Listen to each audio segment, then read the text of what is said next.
श्रीमान् वेङ्कटनाथार्यः कवितार्किकेसरी वेदान्ताचार्यवर्यो मे सन्निधत्तां सदा हृदि अस्मद्गुरुपरम्परायै நமஹ. பகவான் எப்படிப்பட்டவன், எதனால அறிந்து கொள்ள முடியும் அப்படின்னாக்க வேதத்தினாலேயே அறிந்து கொள்ள முடியும் அப்படின்னு சாதிச்சார். அதே மாதிரியாக அவன் எப்படிப்பட்டவனாக அறியப்படுகிறான் அப்படின்னா, இந்த பிரபஞ்சத்தெல்லாம் ஆள்கிறவனாக, நியந்தாவாக, அந்த ஆளுமை, அத மாதிரி பிரபஞ்சத்தை சிருஷ்டிப்பது, இது கூட எப்படி அப்படின்னாக்க விளையாட்டா சிருஷ்டிக்கிறான். அது அவனுடைய பிரயோஜனம். அத மாதிரி நமக்கு என்ன வரணும்னாக்க கருணை. பகவான் கருணையினால நமக்கோசரம் சிருஷ்டிக்கிறான். அதுவும் எப்படி அப்படின்னாக்க நம்மளுடைய பூர்வகரமான புண்ணிய பாபரூப கர்மாக்கள் அதற்கு அனுகுணமாக சிருஷ்டிக்கிறதுனால அவன் எல்லாருக்கும் சமமா இருக்கான். பக்ஷபாத ரஹிதனாக அவன் எழுந்துள்ளிருக்கிறான். அப்படிலாம் நேற்று சேவிச்சோம். அப்போ ஒரு கேள்வி வருது, சரி பகவான் இத மாதிரி இருக்கான்னு சொல்றீங்க, அவாவாளுடைய புண்ணியபாபூர்வ கர்மாவுக்கு அனுகுணமாக பலன் தரான்னு சொல்றீங்களோ இல்லையோ? அப்ப நம்ம லோகத்துல எப்படி பாக்குறோம், ஒருத்தன் தப்பு பண்ணினான்னாக்க அவன் பேர்ல கோபம் வருது. கோபம் வந்ததுன்னாக்க அப்ப நம்ம சிக்ஷிக்கிறோமோ இல்லையோ? கோபம் வர்றதுனால ஒரு வெறுப்பு, எரிச்சல் எத்தனையோ வறுமை. இத மாதிரி வந்ததுன்னாக்க அப்போ விபரீதமா தான் வரணும். விபரீதமா தான் வரும். அவனுக்கு கோபம் வர்றது, கோபம் வர்றதுனால வெறுப்பு வரும், சிக்ஷிப்பான். அது குரோதம் என்ன பண்றதுன்னாக்கா, குரோதத்தை உண்டு பண்றது கோபம். அது துவேஷத்தை உண்டு பண்ணும், துவேஷம் அசூயை உண்டு பண்ணும், வெறுப்பை உண்டு பண்ணும், கடைசியில துக்கத்துல முடியுமே. இப்படி முடிஞ்சதுன்னாக்கா அவனுக்கு எல்லாம் விபரீதமா போயிடுறது. நீங்க என்ன ஹே பிரத்தனீகன் அப்படின்லாம் சொல்றீங்க, கல்யாணிக்கு தானன்னு சொல்றீங்க. அப்படிப்பட்டவனுக்கு இந்த மாதிரி தோஷம் வந்துடுறது. இப்படி தோஷம் வந்துருச்சுன்னு சொன்னா அதை அங்கீகரிக்க முடியுமா அப்படின்னு ஒரு கேள்வி கேட்கிறார். அதற்கு பதில் இது ரெண்டு விதம். இந்த லோகத்துல பார்க்கறது, வேதத்துல பார்க்கறது. நம்ம மாதிரி இருக்கிற வாழ்க்கெல்லாம் கோபம் வர்றது உண்மை. ஆனால் நமக்கு கோபம்ன்றது எப்படி வரும்னாக்கா அடக்க முடியாத கோபங்கள்லாம் இருக்கு. அதனாலதான் திருக்குறள்ல செல்லிடத்து காப்பான் சினங்காப்பான் அப்படின்ற. நம்ம யார்கிட்ட கோச்சிப்போம்? நம்மளை காட்டிலும் பலிஷ்டனா ஒருத்தர் இருக்கான், நல்ல பலவான், அவங்ககிட்ட நம்ம கோச்சிக்க மாட்டோம். ஏன்னா நம்ம கோச்சினாக்கா பலிக்காது. அதே நம்மளை காட்டும் ரொம்ப பலகீனனா இருக்கான் பாருங்க, அவங்ககிட்டதான் நம்ம கோபம் வரும். அந்த மாதிரி கோபம் வரச்ச இன்னும் ஏறிண்டே போறோம், அலட்சியமா போகும், துச்சமா பேசுவோம், அதெல்லாம் போகும். அதனால செல்லிடத்து காப்பான் சினங்காப்பான் அப்படின்னு திருவள்ளுவர். யார்கிட்ட நமக்கு கோபம் செல்லுபடி ஆகுமோ அந்த இடத்துல கோபத்தை அடக்குங்கோ. அவாகிட்டயே நாம் அடக்கிட்டோம்னாக்கா நம்மளை காட்டிலும் நல்ல பலவான்களா இருக்கிறவகிட்ட கோபமே நம்ம காமிக்க மாட்டோம். அதனால கோபங்கிறது நம்ம லோகத்துல நாம பார்க்கறது விபரீதமானது. அதற்கு காரணம் நம்மளுடைய புண்ணியபாபூர்வ கர்மா தான். அதனால நம்மளால அடக்க முடியறது இல்லை. நாம எவ்வளவோ கோபத்தை அடக்கணும்னு பார்த்தா முதலி வேற மாதிரி அது பிரதிபலிச்சிடும். அதனால அந்த மாதிரி பார்க்க வேண்டாம். பகவான் இடத்துல அப்படி இல்லை. கோபத்தை அவனால மாற்ற முடியும். கோபம் கூட சிக்ஷிக்கிறது கூட சரி, ரிபுஷ நிகத்தையே ஏவ ஹிததா அப்படிங்கிறார் சுவாமி தேசிகன். சாத்தியோபாய சோதனாயும் சித்தோபாய மறந்து போயிடுத்து. அந்த இதுல சுவாமி சாதிக்கும் பொழுது பிரபாவ வியவஸ்தாதிகாரம் தான் ஞாபகம். அதுல சாதிக்கும் பொழுது சுவாமி ரிபுஷ நிகத்தே ஏவ ஹிததா, சிக்ஷிக்கிறது கூட, அடிக்கிறது கூட ஹிதமா போறது. நிகத்தின்னா அடிக்கிறது, அது கூட ஹிதமா போறதே. அதனால பெருமாள் கோச்சிக்கிற, சிக்ஷிக்கிற, அதெல்லாம் கூட எப்படிப்பட்டதுன்னாக்கா நமக்கு அனுகூலமாவே மாறும். அது ஒரு விதமான சமாதானம். இன்னொரு சமாதானம், பகவானுக்கு எது வந்தாலும் சரி எல்லாம் அப்ராகிருதமா இருக்கிறதுனால அவனுக்கு அந்த கோபன்றத கூட மாத்த முடியும். அவனால அவனுக்கு ரொம்ப சக்தி இருக்கு, சர்வசக்தன். சர்வசக்தனா போயிடவே அவனுக்கு அதை சுலபமா தள்ள முடியும், கோபத்தை அடக்க முடியும். ரெண்டு. மூணாவது என்னன்னாக்கா, கோபம் அப்படிங்கிறது ஏற்கின்றது. ஒண்ணு, தான் கோச்சிக்கிறது கூட சிக்ஷிக்கிறது கூட நல்லதை கொண்டு வரும். ரெண்டாவது, தன்னுடைய சிக்ஷைய கோபம் அதெல்லாம் கூட அவனால மாத்த முடியும், தள்ள முடியும், அதெல்லாம் நிரசிக்க முடியும். மூணாவது என்ன அப்படின்னாக்கா, அவன் சிக்ஷிக்கிறது கூட அது அனுகிரகமா மாறும். நிகிரகம் கூட அனுகிரகமா மாறும். அது எப்படி வரும் அப்படின்னு சொன்னாக்கா, கோபம் சிக்ஷைங்கிறதான் ஏறிட்டுன்றது, ஆரோபிச்சுக்கிறது. உண்மையிலேயே அவன் அனுகிரகீக சுரூபனம். அவனுக்கு சுபாவமே சுரூபமே அனுகிரகம் பண்றதுதான். அவனுக்கு நிகிரகம் பண்றதுக்கு இஷ்டமே இல்லை. அவனை எல்லாரும் நன்னா இருக்கணும், எல்லாரும் சந்தோஷமா இருக்கணும் தான் அவன் பிரவர்த்திக்கிறான். ஒரு தகப்பனார் தாயார் தன்னுடைய குழந்தைகள் எல்லாரும் நன்னா இருக்கணும் தான் ஆசைப்படுவாளே தவிர்த்து யாரும் கஷ்டப்படணும் அப்படின்னு ஆசைப்பட மாட்டான். அதனால அவன் கோச்சிக்கிறது கூட என்னது, அது அழ சொல்லுவா நம்ம மனுஷா, சிரிக்கிறது சொல்லிட்டு போயிடுவா வேற மனுஷா எல்லாம். அது அதனால ஹிதத்தை நமக்கு சொல்லக்கூடியவா தாயார், தகப்பனார், ஆச்சாரியர், சுபந்துக்கள், அந்த மாதிரி நல்ல மித்ராள், இவாள்லாம் நமக்கு ஹிதத்தையே நினைக்கிறவா, மகிழ்ச்சியை நினைக்க வேண்டாம், ஹிதத்தையே நினைக்கிறவாளா இருக்கணும். கிராதார்ஜுனியத்துல ஹிதம் மனோகாரிச துர்லபம் வச்சஹா அப்படிங்கிறார் பாரதி மகர்ஷி, மகாகவி. ஒத்தனுக்கு ஹிதமாகவும் மனசுக்கு சந்தோஷத்தை கொடுக்கறதாகவும் இருக்கக்கூடிய வச்சனம் வாக்குலாம் கிடைக்கவே கிடைக்காது அப்படிங்கிறது. ஏன்னா ஹிதமா இருந்ததுன்னா அது கசப்பாதான் இருக்கும். பத்தியம் சாப்பிடுன்றா, பத்தியம் சாப்பிட்டு இருக்கோம், அது அத்தனையும் எப்படி இருக்கு, ஹிதமாவா இருக்கு. நமக்கு நாக்கு காரம் வேணும், உப்பு வேணும், பொடி வேணும், திதிப்பு வேணும் அப்படின்லாம் ஆசைப்படுறோம். ஆனால் அதெல்லாம் சாப்பிடக்கூடாதுன்னு சொல்லிட்டாக்கா அது ஹிதமே தவிர்த்து மனசுக்கு இனிமையானது இல்லை. அந்த மாதிரிதான் நல்ல உபதேசங்கள்லாம் பெரியவா கொடுத்தான்னாக்கா அதை நாம என்ன பண்ணுவோம்னாக்கா நமக்கு கசப்பா தான் தெரியும், அது மனோகாரியா இருக்காது. அதனாலதான் அப்பிரியஸ்ய பத்தியஸ்ய பக்தா ஸ்ரோதாச்ச துர்லபா அப்படின்னு மாரீசனும் சொல்றான், வீழ்நாழ்வானும் சொல்றாரு. அப்பிரியமா இருக்கும், ஆனா பத்தியமானது அது. அதை சொல்றவாளும் கிடையாது, கேட்கிறவாளும் கிடையாது. எல்லாரும் ஆகும் புகழ்ந்துட்டு போயிடுறா, ஆனா என்ன நடக்கிறதுன்னு எதுவும் தெரியறது இல்லை. ஆனா சர்வேஸ்வரன் பண்றதெல்லாம் இருக்கு பாருங்க, அதெல்லாம் எப்படின்னாக்கா நமக்கு ஹிதத்தையும் கொடுக்கும். நிகிரகம்தான், அது ஏறிட்டுன்றதுதான் நிகிரகன்றது. உண்மையிலேயே அவனுக்கு அனுகிரகீக சுபாவனாகவும் சுரூபனாகவும் நிபரமான இருக்கான்.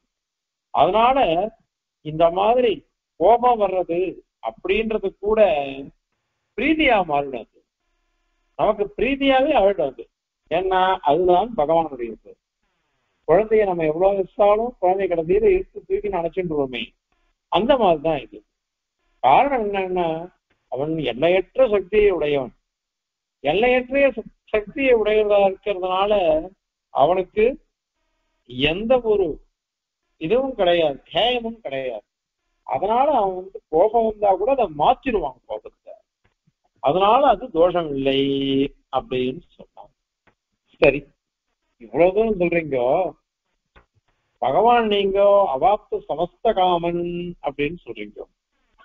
அவாப்த சமஸ்த காமனா இருக்கிறவனுக்கு இந்த லோக சிருஷ்டிங்கிறது எதுக்கு இது? லோக சிருஷ்டியே பண்ண வேண்டாமே, ஏன்னா அவன் தான் அவாப்த சமஸ்த காமனாச்சு. ஆப்த காமஸ்ய காஸ்பிருகா, எல்லாத்தையும் அடைஞ்சவனுக்கு என்ன ஆசை இருக்க போறது? அதனால எதுக்கோசரம் அவன் சிருஷ்டிக்கணும்? சிருஷ்டிக்கவே வேண்டாமே. பிரம்மசூத்திரத்துல ஸ்ரீபாஷ்யத்துல பிரயோஜன பத்வாதிகரணம் அப்படின்னு ஒரு அதிகரணம். அந்த அதிகரணத்துல இத கேள்வி கேட்டு இருக்கு. பகவான் சிருஷ்டிக்கிறான்னு சொல்றீங்க நீங்க, சந்தோஷம்.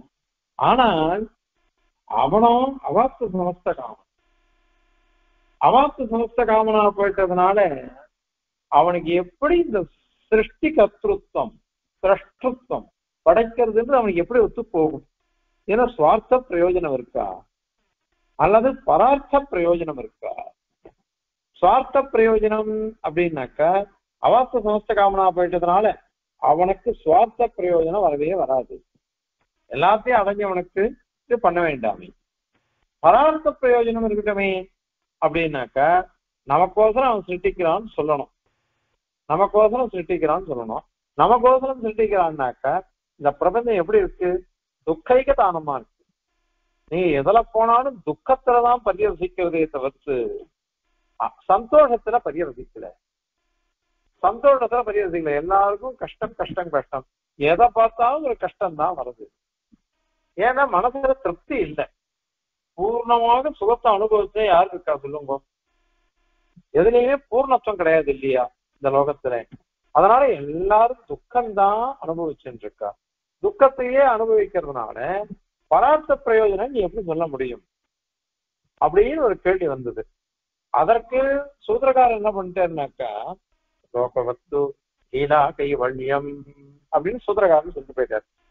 அவன் ஆக்ஷேபிச்சான் பிரயோஜனவத்வாத் அப்படின்னு சாங்கியாதிகள்லாம் கேட்கிறான். பிரயோஜனமே இல்லையே, ஏதாவது ஒரு காரியம் பண்ணா பிரயோஜனமனத்துக்கு அனந்தோபி பிரவர்த்ததேன்றான் காளிதாசன்.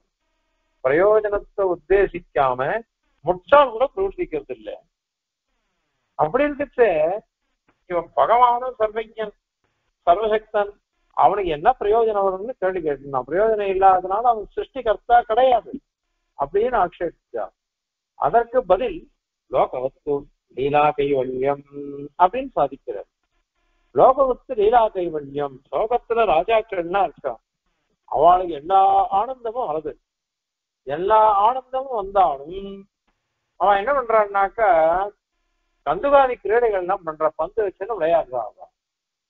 அதனால லீலா கைவல்யம், லீலையே இது இப்ப கேவலமான பிரயோஜனம். கேவலம்னா மட்டும் அர்த்தம் இல்ல, அது மட்டும்தான் பிரயோஜனம், விளையாட்டு தான் பிரயோஜனம். புத்துமூர் சுவாமி இங்க அழகா வியாக்கியானம் பண்றாரு. இந்த கிரீடாங்கிறது ரெண்டு விதமா இருக்கும். வெறும் விளையாட்டு அப்படின்றதுல ஒரு இது வேற பிரயோஜனம் கிடையாது, விளையாட்டே ஒரு பிரயோஜனம். இன்னொன்னு அந்த விளையாட்டை கூட ஒரு சொந்த இடத்தை கொண்டு வரும். நீச்சல் அடிக்கிறான், நீச்சல் அடிக்கிறது கூட ஒரு விளையாட்டு தான், ஆனால் உடம்புக்கு நல்லது அது. அது மாதிரி வேட்டையாடுறான், அதுவும் ஒரு விளையாட்டு தான், ஆனால் அது அவ சாப்பிடுறதுக்கு சௌகரியம். இதெல்லாம் சாப்பிடுவா, இதெல்லாம் புலால் பண்றதுன்றது அதுவும் அவளுக்கு உண்டு. அதனால க்ஷத்ரியாள்ல அதெல்லாம் பண்றாவா, அது ஒரு பிரயோஜனத்தோட கூடின ஒரு விளையாட்டு. விளையாட்டே ஒரு பிரயோஜனம். அது எதுனாக்கா இந்த மாதிரி பந்து விளையாடுறது முதலானது. அந்த மாதிரி லோகவத்து லீலா கைவல்யம் அப்படின்னு சாதிச்சார். இப்போ இந்த கேள்வி தொக்கி நிக்கிறது, அவாப்த சமஸ்த காமனா போயிட்டதுனால அவன் எப்படி விளையாடுவான், அதுல என்ன சந்தோஷம் வரும் அவனுக்கு அப்படின்னு கேள்வி வருது. அதுக்குதான் பதில் சொன்னோம். அத்தனை அனைத்து ஆனந்தத்தையும் அடைஞ்ச ராஜாக்கள்லாம் பந்துகாரி கிரீடா பந்து வச்சுன்னு விளையாடுறாளே, அந்த அவளுக்கு எப்படி லோகத்திலேயே அப்படி இருக்கிறது சர்வேஸ்வரனான பகவான் இந்த மாதிரி நம்மளை கொண்டு விளையாடுறான்னு சொல்றோம்.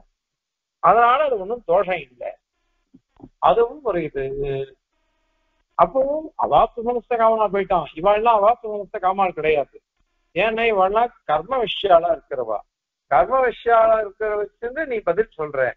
அதனால ஆப்த காமஸ்து காசு புருகான்னா ஆசை. எல்லாத்தையும் அடைஞ்சவனுக்கு என்ன ஆசை இருக்கும் அப்படின்னு தானே கேள்வி கேட்கிறோம்.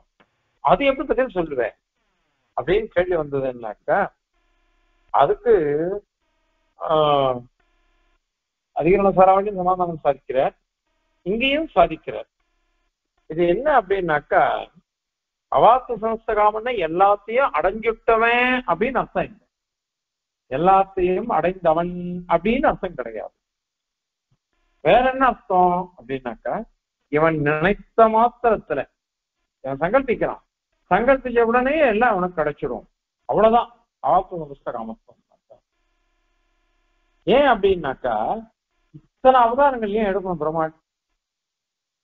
பரித்ராணாய சாதுனாய தர்ம சம்ஸ்தாபனார்த்தாய சம்பவாமி யுகேன்னா சாதிச்சிருக்க பெருமாள். இந்த மாதிரி அவதார ரகசியத்தை சாதிச்சிருக்க. இப்ப அதை எதுக்கு பண்ணணும்? அவர் தான் அவாத்து சமஸ்த காமனாச்சு.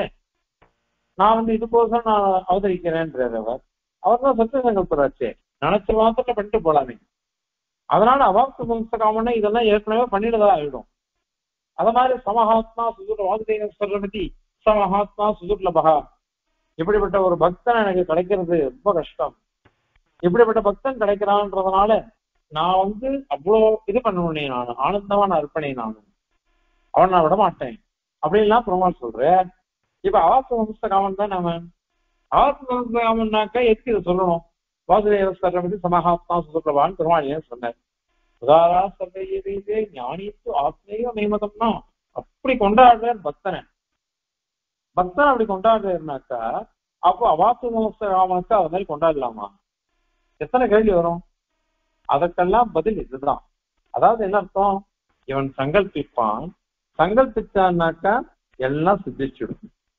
அவ்வளவுதான் அவாத்து சமஸ்த காமத்துவம். ஏன்னா நமக்கெல்லாம் எப்படின்னாக்கா, நாம சங்கல்பிச்சாலும் சரி, கஷ்டப்பட்டு பிரயாசப்பட்டாலும் சரி, உடனே எதுவும் கிடைக்காது.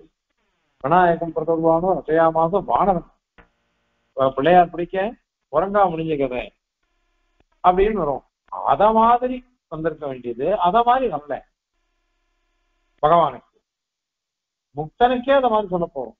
முக்தாத்மாவுக்கு அவன் நினைச்ச மாத்திரத்தை எல்லாத்தையும் சங்கல்பிச்சுடுவான். அவனுக்கே அது உண்டு. அவனுக்கே உண்டுனாக்கா நித்திய சூரியனுக்கு எப்படி? இவா ரெண்டு பேருக்கும் உண்டுனாக்கா சர்வேஸ்வரனுக்கு எப்படி? நினைச்ச மாத்திரத்துல எல்லாம் கிடைச்சிடும். முக்தாத்மாவுக்கும் நித்திய சூரியர்களுக்கும் என்ன சொல்றோம், கைங்கரிய விஷயங்கள்லாம் இருக்கு அங்க போய் பண்றதுன்றது அவாவாளுக்கு நியதமான கைங்கரியங்கள் சிலது, நியதமான கைங்கரியங்கள். இன்னும் சில சமயத்துல தான் இந்த மாதிரி கைங்கரியம் பண்ணணும்னு ஆசைப்படுவான். அப்ப ஆசைப்பட்டான்னா அதுக்கு ஏத்த மாதிரி சங்கல்பிச்சுட்டு பண்ணுவாங்க. இத மாதிரி இருக்கு. நேத கைங்கரியம் அநீத கைங்கரியம் ரெண்டு இருக்கு. நேத கைங்கரியம்ன்றது அனந்தகரோட விஷக்சேனாதிகள்லாம் இருக்காளே, அவளுக்கு நேதமான கைங்கரியம். அதே இவா இருக்கா பாருங்க முக்தாள்லாம், அவளுக்கெல்லாம் அநீத கைங்கரியங்கள் தான். அந்த அநீத கைங்கரியங்கள்லாம் இவாளே சிருஷ்டி பண்ணி இவாளே சங்கல்பிச்சுட்டு எல்லாம் பண்ணிக்கலாம் அப்படின்னு தான் சம்பிரதாயம். இதுதான் சாஸ்திர விஷயமா இருக்காது. ஆக இவாளுக்கே அது மாதிரி இருக்கும் இல்லையோ, பகவானுக்கும் அப்படித்தான். நினைச்ச மாத்திரத்துல எல்லாம் சொல்ற ராட்சசாக அங்குல்யக்ரேன தான் ஹன்யா இச்சன் ஹரி கணேஸ்வர. என்னுடைய விரல் நுனி இருக்கே, அதாலேயே அவன் அத்தனை பேரையும் நானும் கொண்டு போடுவேன். எப்படி? இச்சன் ஹரி, இச்சன் நான் சங்கல்பிச்சா போறோம், ஆசைப்பட்டேன்னா போறோம், அத்தனை பேரையும் கொண்டு போடுவேன் ஜாக்கிரதை. அங்கதான் இப்ப சுவாமி தேசிகன் சொல்ற சமுத்திரம்பித சர்வேஸ்வர பாவா அப்படிங்கிற மகாவீர வைபவத்துல ரகுவீரகத்தை பெருமாள் எங்கேயுமே மனுஷனாதான் தன்னை காமிச்சுட்டு இருக்க. தன்னுடைய பரதத்துவத்தை காமிச்ச ஒரே இடம் ஸ்ரீமத் ராமாயணத்துல இந்த விபீஷண சரணாய சமயம் தான். சுக்ரீவாதிகள்லாம் மகாராஜர்கள்லாம் சொல்றா, அவன் கெட்டவன், கெட்டவனுடைய தம்பி, அவன் கெட்டவனாதான் இருப்பான், அவன் அழிக்கப்படுவான், அப்படி பண்ணிடுவான், இப்படி பண்ணிடுவான்ற. அதற்கு பெருமாள் பதில் சொல்லுச்சு இந்த வார்த்தை, இச்சன் ஹரி கணேஸ்வரன். நான் சங்கல்பத்தினாலேயே அத்தனை பேரையும் அழிச்சுடுவேன். ராட்சசாலோ பிசாச்சாலோ யக்ஷாலோ அசுராலோ யாரா இருந்தாலும் அப்படிங்கிற. அதனால என்ன அர்த்தம்னாக்கா, அவாத்து சமஸ்த காமத்துவம்னே இதுதான். தான் சங்கல்பித்தால் அது நடந்துடும். அவ்வளவுதான். தான் சங்கல்பித்தா அது நடந்து போயிடும் பெருமாளுக்கு. அதுதான் அவாத்து சமஸ்த காமத்துவம். எல்லாத்தையும் அடைஞ்சிட்டா ஒரே சமயத்துல அடையிறதுன்றது இல்லை. மீமாம்சகால் சில விஷயங்கள் கேட்கிறா, இவனுக்கு பகவானுக்கு நிச்சயமான ஞானம் இருக்கு, நித்தியமா அது இருக்கு இது இருக்குன்றீங்களே, நித்தியமான ஞானம் இருக்கு, நித்தியமான இச்சை இருக்குன்னு சொன்னாக்கா அப்போ ஒரு கேள்வி வரும். என்ன கேள்வி வரும்னாக்கா, எப்பொழுதும் இச்சை இருக்கும் இல்லையோ, அப்ப சிருஷ்டிக்கிறான், ரட்சிக்கிறான், சம்ஹரிக்கிறான். இந்த மூணும் ஒரே சமயத்துல வந்துருச்சுன்னா என்ன ஆகும்? மூணு ஒரே சமயத்துல வந்துருச்சுன்னா என்ன ஆகும்? சிருஷ்டி ஸ்திதி பிரளயம் மூணு பகவத் சங்கல்பத்தினாலதான் வருது. எதோ இமானி பூதானி ஜாயந்தே ஏன ஜாதானி ஜீவந்தி எத்தனையும் தபிதம் விகந்தி அப்படின்னு சொல்றோம். இதுல எவனிடமிருந்து உற்பத்தி ஆகிறதோ, எவனால ரட்சிக்கப்படுகிறதோ, எவனிடத்திலேயே லயத்தை அடைகிறதோ அப்படின்னு சிருஷ்டி ஸ்திதி பிரளய காரணம் பிரம்ம அப்படின்னு சொல்றோம். சோதரகாரரே ஜன்மாத்தியதா அப்படின்னு சாதிச்சுட்டார். இப்படி சாதிக்கும் பொழுது எல்லாம் அவனுக்கு நித்தியமான இச்சை இருக்கு, நித்தியமான சங்கல்பம் இருக்குன்னு சொல்லிட்டோம்னு வச்சுக்கோங்க. அப்ப ஒரே சமயத்துல சிருஷ்டியும் இருக்கணும், ஸ்திதியும் இருக்கணும், பிரளயம் இருக்கணும்னு ஆயிடும். ஆனா அப்படி இல்லையே. வெங்கடாத்துறை பரிகாசம் பண்ற, நிந்தா ஸ்துதி, நிந்த பண்ற மாதிரி ஸ்துதி பண்ற, சோத்திரம் பண்ற ஒரு உண்மத்தன். அது இந்த பெருமான்றது உண்மத்தன், உண்மத்தம் பிடிச்சு அலையிறது. யாராவது தானே சிருஷ்டிச்சு, தானே ரட்சிச்சு, தானே அழிப்பாளர். ஆனா இந்த பகவான் இப்படி பண்றானே, இந்த பிரபஞ்சத்தை சிருஷ்டிச்சு, இந்த பிரபஞ்சத்தை ரட்சிச்சு, கடைசியில் இந்த பிரபஞ்சத்தையே சம்மரிக்கிறான் பகவான். இது எப்படி இது அப்படின்னுட்டு நிந்தாஸ்துதி நிந்தாஸ்துதி பண்ற வெங்கடாத்திரி விஸ்வநாத சம்போல. அதனால அத மாதிரி கால வேதையில தான் பரிகாரம் சொல்றது. சிருஷ்டி காலம் வேறு, ரக்ஷண காலம் சிருஷ்டி உத்தரம், சிருஷ்டிக்கு பின்புதான் ரட்சிக்கிறதுங்கிறது, பிரளயம்ங்கிறது கடைசியில தான். அதனால அந்த கிரமத்துல சொல்றது அது. அதனால காலபேதம், காலபேதத்தை வச்சுட்டு தான் பரிகாரம் பண்ணோம். அப்படி சொன்னாக்க பகவானுக்கு நித்தியமா இச்சை இருக்கு, நித்தியமா சங்கல்பம் இருக்கு, நித்தியமா ஞானம் இருக்கு அப்படின்னு சொன்னா எப்படி வரும் கேள்வி வந்துடும். அப்படின்லாம் கேள்வி வந்ததுன்னு அதற்கு சமாதானம் இதுதான். அந்த மாதிரி இல்லை, பகவான் நினைத்தால் நடந்துடும். இதுதான் சத்திய சங்கல்பத்துவம், இதுதான் அவாப்த சமஸ்த காமத்துவம். சத்திய சங்கல்பத்துவம் அப்படின்னா என்ன அர்த்தம்? அப்பிரதிகத சங்கல்பம். அவன் சங்கல்பிச்சுட்டான்னா அதை யாராலையும் ஒன்றும் பண்ண முடியாது, யாராலையும் ஒன்றும் பண்ணவே முடியாது. அனுமான் ராவணன் கிட்ட சொல்ற வாக்கியம், இந்திர சுரேந்திர சுரநாயகோவா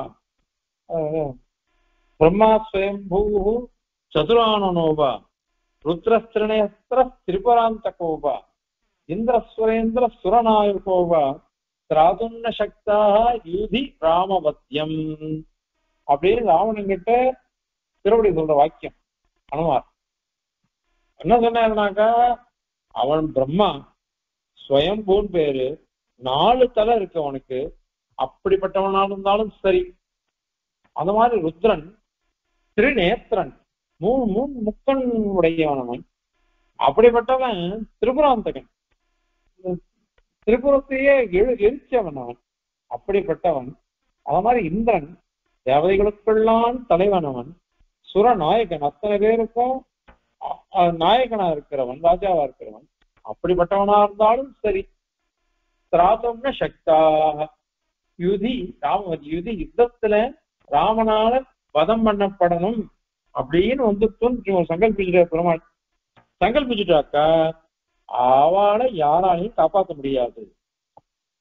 அதுக்கு என்ன சார் சுவாமி காலக்ஷேபம் சாதிக்கிட்டு பரதேவதா பரமார்த்த அதிகாரத்தில் வருது.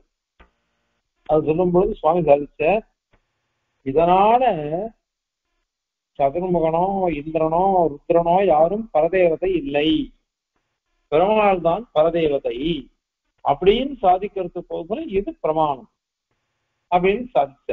ஏன்னா திருவடி வாக்கியம், திருவடி மூலமா இந்த வாக்கியம் வருது அனுமான் மூலமாக.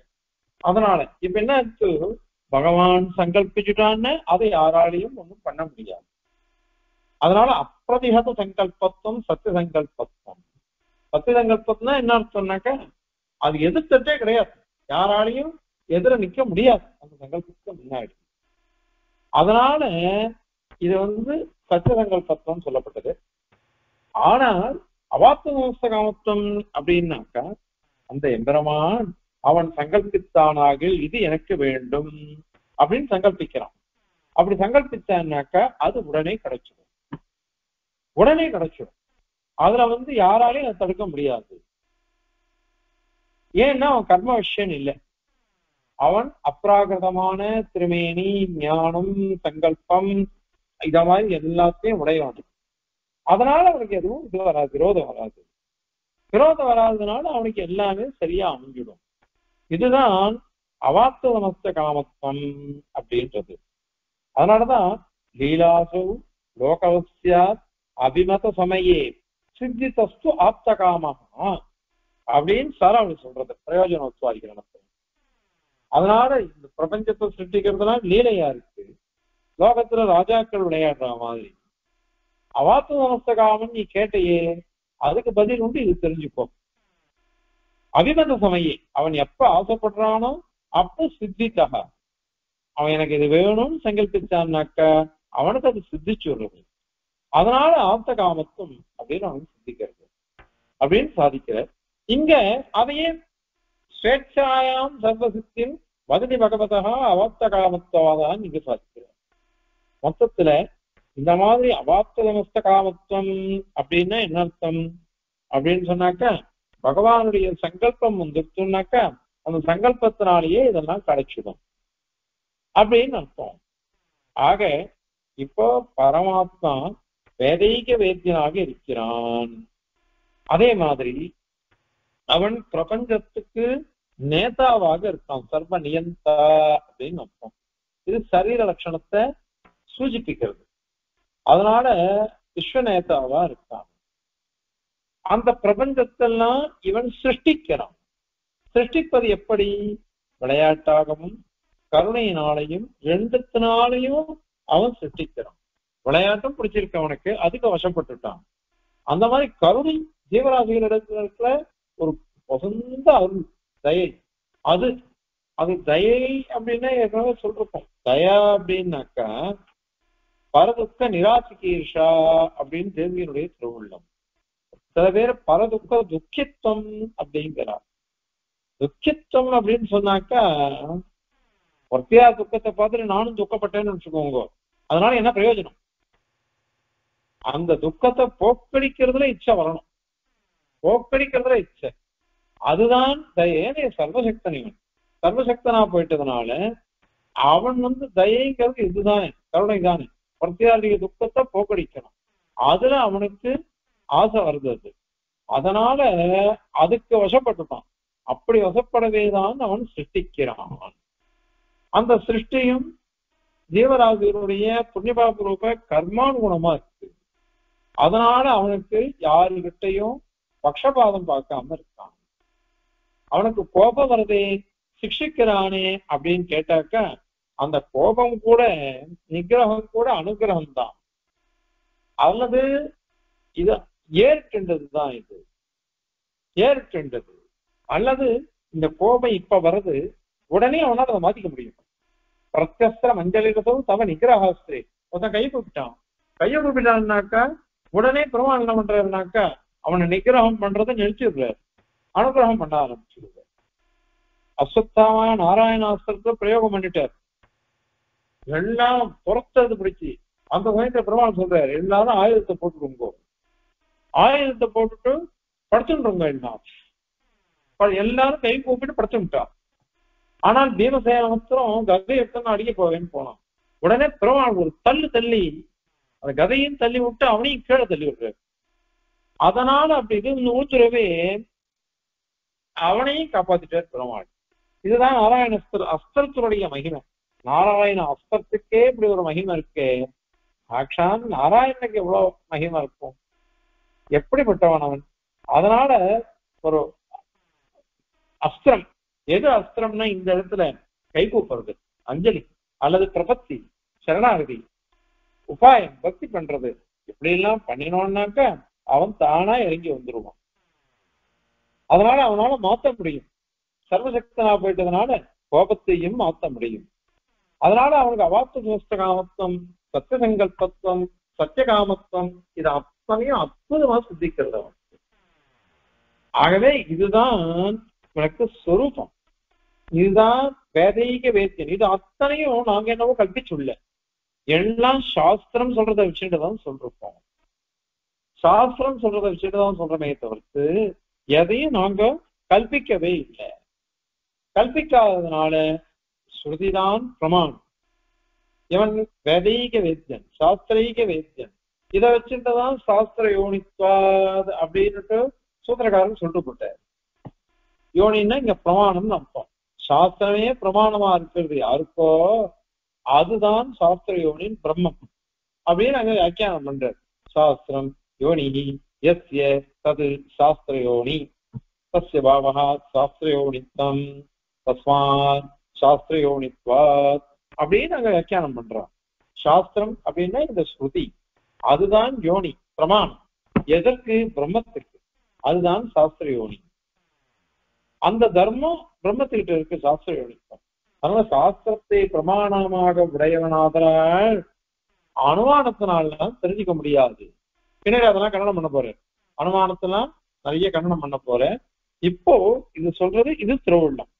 சாஸ்திரீக வேத்தியன் இவன் அப்படின்னு சொல்றதுக்கோசரம் இந்த ஸ்லோகம் வந்தது. இதுல என்னென்ன லட்சணம் சொல்லணுமோ, என்னென்ன சுபாவத்தை சொல்லணுமோ அது அத்தனையும் தொகுத்து சாதிக்கிறது சுவாமி. இப்போ ஸ்லோகத்தை சேவித்து அதனுடைய தாத்பரியத்தையும் சேவிக்கலாம்.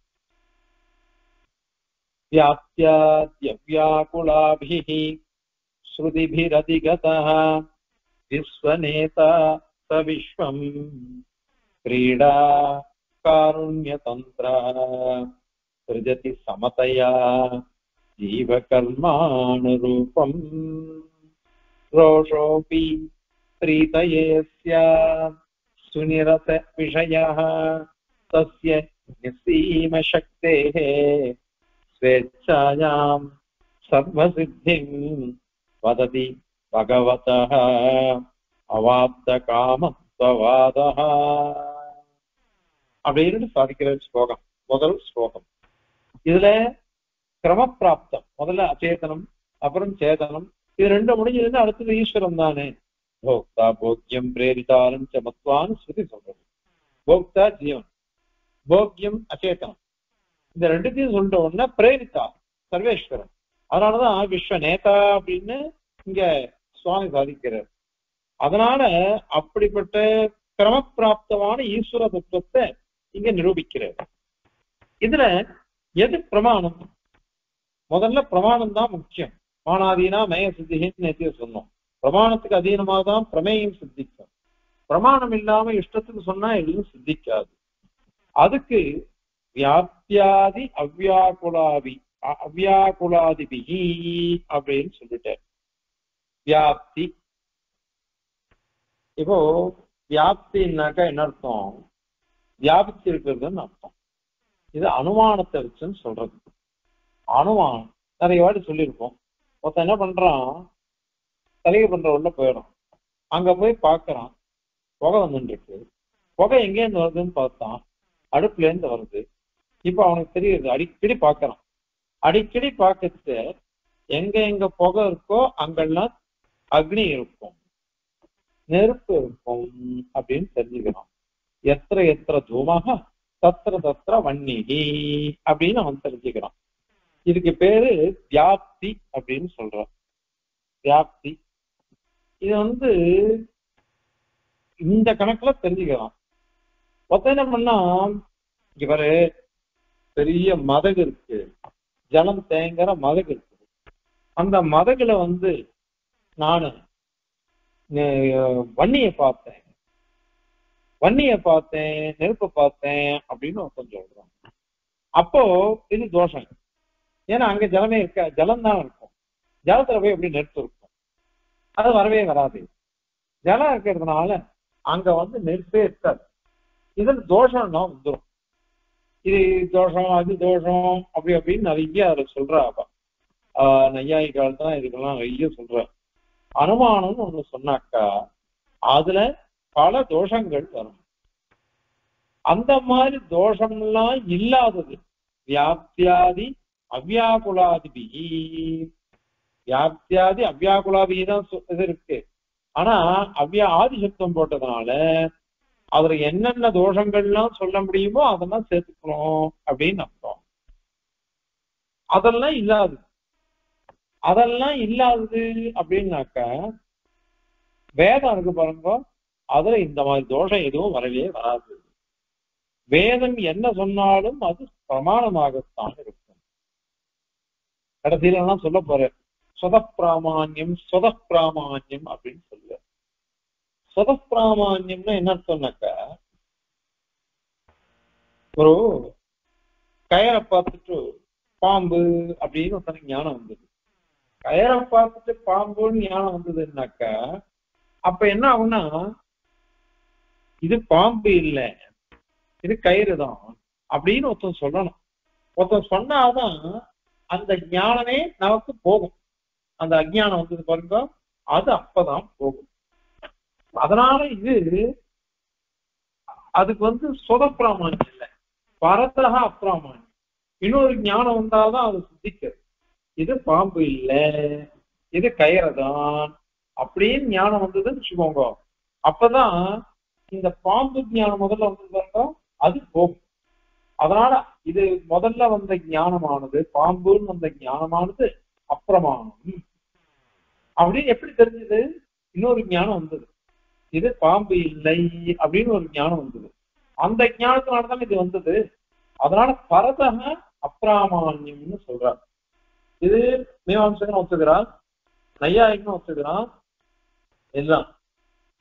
ஆனால் பிராமான்யம் எப்படி வரும் அப்படின்னாக்கா ஸ்வதக வரும். இது கணக்க பிரமாணமா இருக்குது அப்படின்னு சொன்னாக்கா அது எதுவுமே குணாபேட்சம் வேண்டியது. அதாவது இதுக்கு ஒரு ஹேத்து சொல்ல வேண்டாம், தானா பிரகாசிக்கும், தானா பிரமாணமா போயிடும். அதாவது இருட்டு இருக்கு, அந்த இருட்டை போக்கணும்னு வச்சுக்கோங்க, அப்ப என்ன வேணும்? ஒரு வழக்கு வேணும்.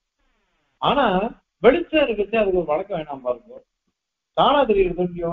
அந்த மாதிரி ஞானமானது ஸ்வதக பிரமாணமா இருக்கு.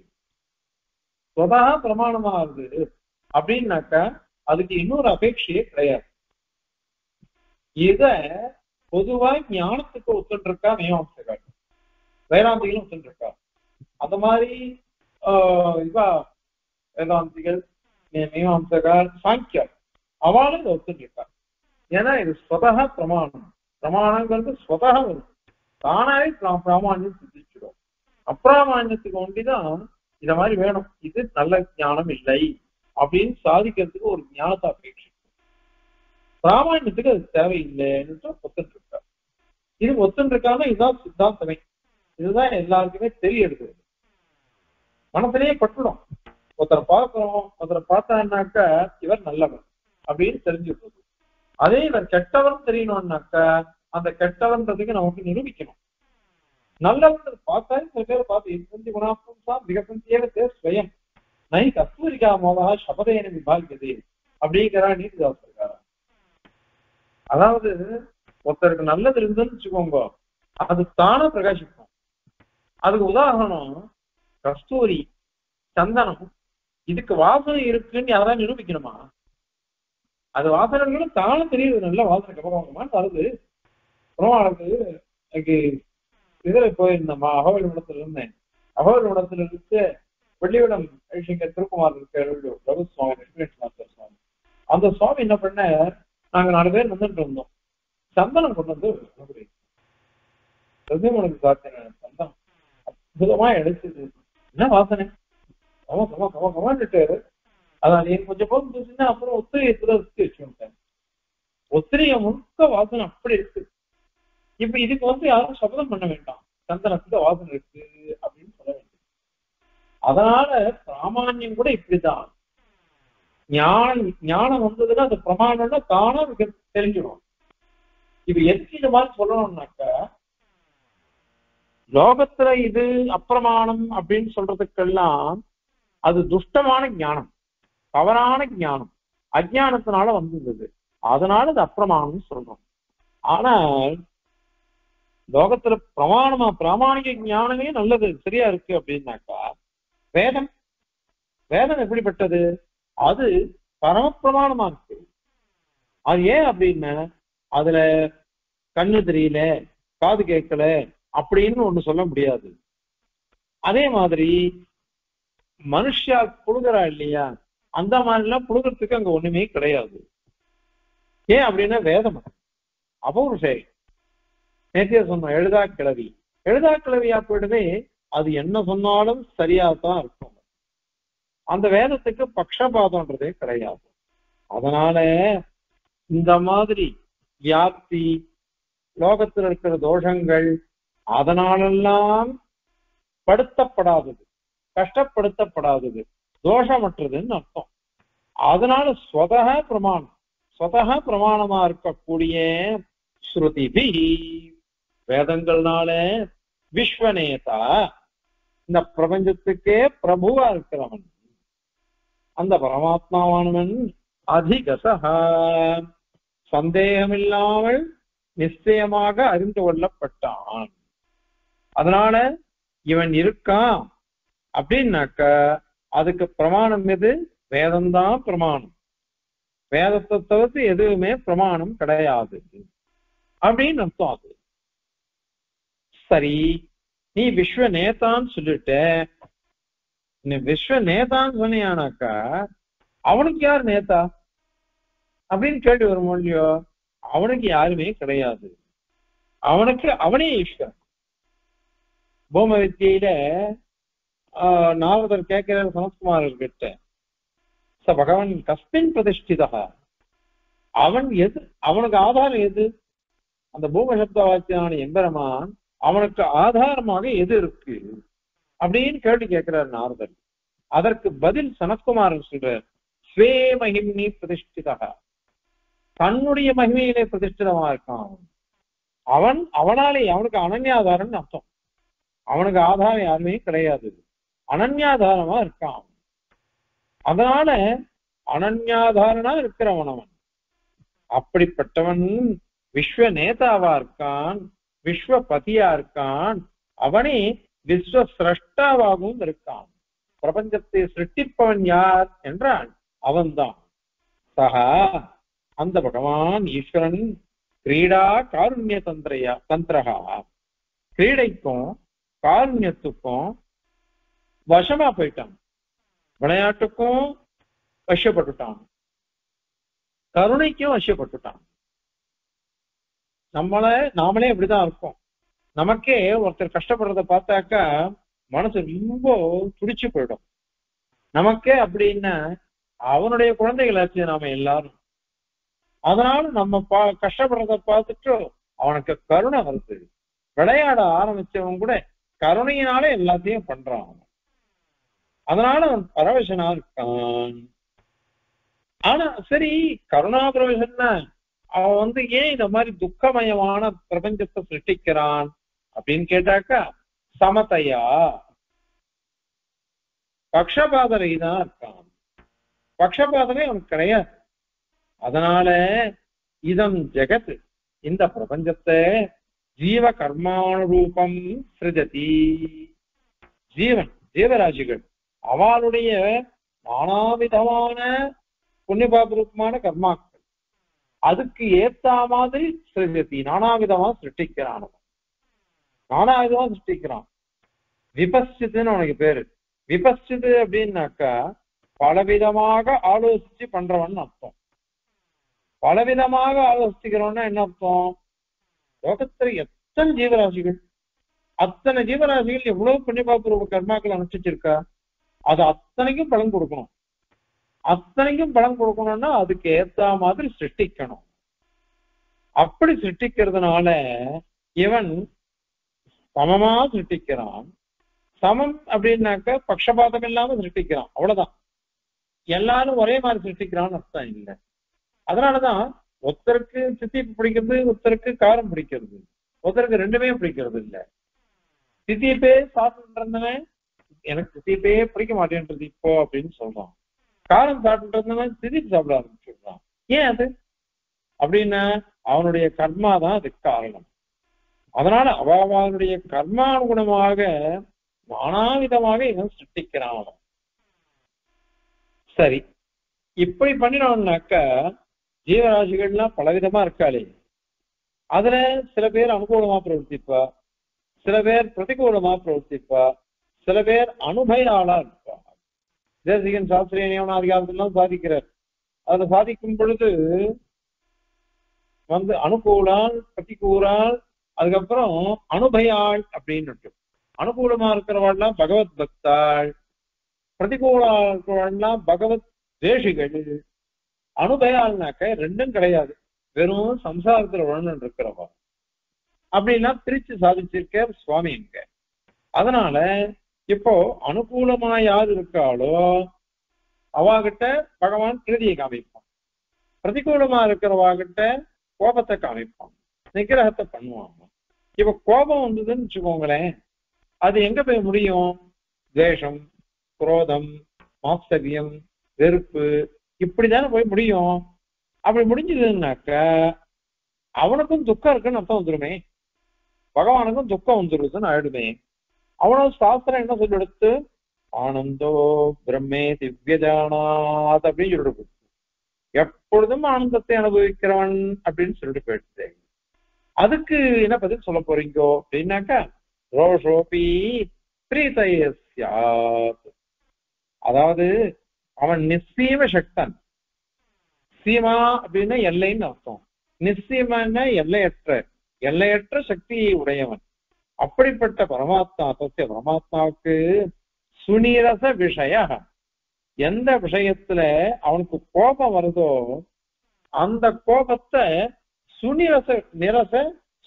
நிரசன்னா தள்ளுறது, அதை நிரசிக்கிறது, போக்கடிக்கிறது ரொம்ப சுலபமா அவனால பண்ண முடியும். நமக்குதான் கோபம் வந்துச்சுன்னா என்ன வேணாலும் வாயில வந்துடும். குருதோஹன்யா குருநபி அப்படிங்கிறார் சுவாமி. அந்த மாதிரி ஆயிடும். கோபம் வந்ததுன்னா ஆச்சாரியனோட கொண்டு கொடுத்துடுவாங்க, அப்படி வரும். ஆனால் இவன் மாத்திரம் என்ன பண்றான் அப்படின்னாக்கா சர்வசக்தனா போயிட்டதுனால சுலபமா அதை தள்ளிடு, போக்கடிச்சுடுவான் அந்த கோபத்தை. அப்படிப்பட்டவனுக்கு ரோஷோபி பிரீதையே, ஆனந்தத்துக்கு தான், ஆனந்தம் தான். அவன் நிக்கிறவன் பண்ணான்னா ஒருத்தர் திருத்தறான், திருத்தி அந்த இது சொல்லி பாருங்க, மாற்றாரை மாற்றழிக்க வல்லானை. அவனுக்கு கொள்றதுக்கு இஷ்டம் இல்லையா பகவானுக்கு, யாரையுமே வதம் பண்றதுக்கு இஷ்டம் இல்லை. ஏன்னா மாற்றாரை மாற்றழிக்க வல்லானை, அவனுடைய அபிப்பிராயத்தை மாத்தி விடணும், அதுதான் அவனுக்கு திருவுள்ள பகவானுக்கு. ஏன்னா எதிவா ராவணஸ்வீஷணோவா சுக்ரீவ எதிவா ராவணஸ்வயம், எனக்கிட்ட எப்பேற்பட்ட அபச்சாரப்பட்டான் அவன், பிராண்டியே தூக்கின்னு போயிட்டான். அப்படிப்பட்டவன் கூட என்கிட்ட சரணடைஞ்சுட்டான்னாக்கா அவனையும் காப்பாற்றிடுவேன். தோஷோ எத்திருக்கா சதானேது நகர்கிதான், அவனுக்கு தோஷம் இருந்தா கூட சரி அவனை காப்பாற்ற வேண்டியது இதுதான் என் சுரூபம். இதுதான் சாதுக்கள்லாம் இதுதான் ஒத்துப்பா. இதை விபரீதமான பண்ணினாதான் ஒத்துக்க மாட்டேன்னு பெருமாளை சாதிக்கிறார்கள். அதனால அவர் என்ன பண்ணுவாருனாக்கா இந்த மாதிரி நிகிரகம் பண்றது கூட நல்லதுக்கோசரம் தான், திருத்தத்துக்கோசரம் தான். மாற்று அழிக்கணும், மாற்று அபிப்பிராயம், வேற அபிப்பிராயத்தை போக்கடிச்சு நல்ல அபிப்பிராயத்தை கொண்டு வந்து அவனை சன்மார்க்கத்துல பிரவர்த்திக்க வைக்கணும். அதனாலதான் அவர் பண்றார். அதனால எல்லாம் ஆனந்தம் தான். அது லோகத்துல அப்படி இல்லை. ஏன்னா நமக்கு சக்தி கிடையாது, நமக்கு பொறுமை கிடையாது, நமக்கு அசூயை எல்லாம் இருக்கு, வெறி இருக்கு, அருவருப்பு இருக்கு, வெறுப்பு இருக்கு. இதனால எல்லாத்தையும் ஒன்னா வச்சு நாம பிரவர்த்திக்கிறோம். ஆனால் பகவான் அப்படி இல்லை. பராச சக்தி விவிதைவ ஸ்ரூயதே சுவாபாவிகி ஞான வழக்கிரியாச்ச அப்படின்லாம் சொல்றது. அப்படின்லாம் இருக்கிறதுனால இவனுக்கு எந்த ஒரு தோஷமும் இல்லை.